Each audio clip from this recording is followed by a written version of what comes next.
Morgan SLV here. Hey, I'm going to read you something right out of Webster's Dictionary real quick.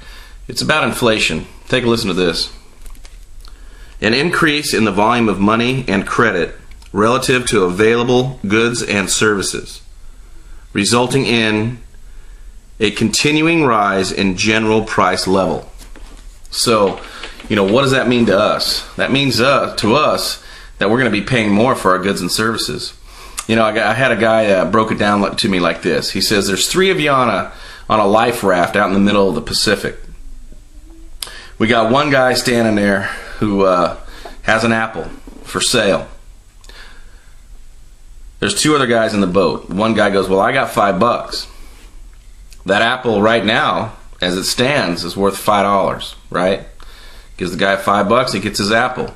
But let's have scenario number two. You've got a guy with one apple. They're all three been the same people in the lifeboat. One guy's got an apple, one guy's $5. He goes, yeah, I got $5. I'll buy that apple. And the other guy goes, well, wait a minute, I got a $10 bill. So you tell me, how much is that apple worth now? That's inflation. So that guy with that $5 bill might as well just wad it up and throw it off the side of the little boat, right? So that's that's a very cut and dried illustration on exactly what inflation is and how it works. Another guy that I had kind of a heated conversation with, he says, well, yeah, they might be printing money, but it's not really inflation until it's used. Well, let's think about this for a second. We're at 17.5% unemployment. Last I checked, nothing's going down. I mean, I haven't been able to, go out and buy food at a reduced price in any real sense. Gas is at $3.10 a gallon, $3.09 a gallon. The money's being used. I mean, how do we think the federal government's running, right? So inflation is happening, and it is upon us. Yeah, we're all still able to drive our cars and whatnot, and most of us are able to buy food. But let me just tell you, one of the guys that I listen to quite often is Peter Schiff, as you all know. One of the things that he says is, when this hits, when this dollar drops like a stone, like he keeps saying it's going to, when you walk into Walmart, you're going to think you're walking into Saks Fifth Avenue. The thing that he always says, he goes, look, all you guys that are getting these pensions and these, you got these government jobs, he tells them, look, you're always going to get a check. Even though the government's broke, you're still going to get a check at the end of each month. You're just not going to be able to buy anything with it. Now, that's kind of a problem. I've talked to several of my friends who are, retired government workers, and I say, that's going to be a real issue. I always kind of look them in the eye and say, look, you're retired now. Let's say you make $4,000 a month. What if your expenses go up by like 5 times? Then what? What is your game plan? Now, for me, I've been telling my family that I believe over the next 5-year period, you're going to have to be able to earn 2 to 3 times the amount of money you make right now just to survive. In the same type of, lap of luxury or lack of that you are right now. So let's think about that. 1 to 3 times, I believe, on everything that I've been studying for the last 3.5 years, 1 to 3 times the amount of money just to stay like you're living today over the next, say, 2 to 5 years. That's a little scary, and I don't know what it's going to be after that. I don't know if the thing's going to blow over by then. I doubt it. We've got so much debt that, accumulated. The federal government's got so much debt accumulated. We owe the Chinese, the Japanese, we owe everybody. We owe everybody. I mean, I can't even, the list is too long for me to even go into. The bottom line is this.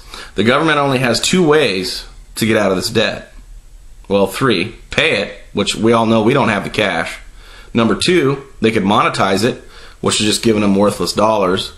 3, they'll just go ahead and they're just gonna default. They have to default on their debt. I don't think they're gonna default, and I know we don't have the cash, so that only leaves hit the print button.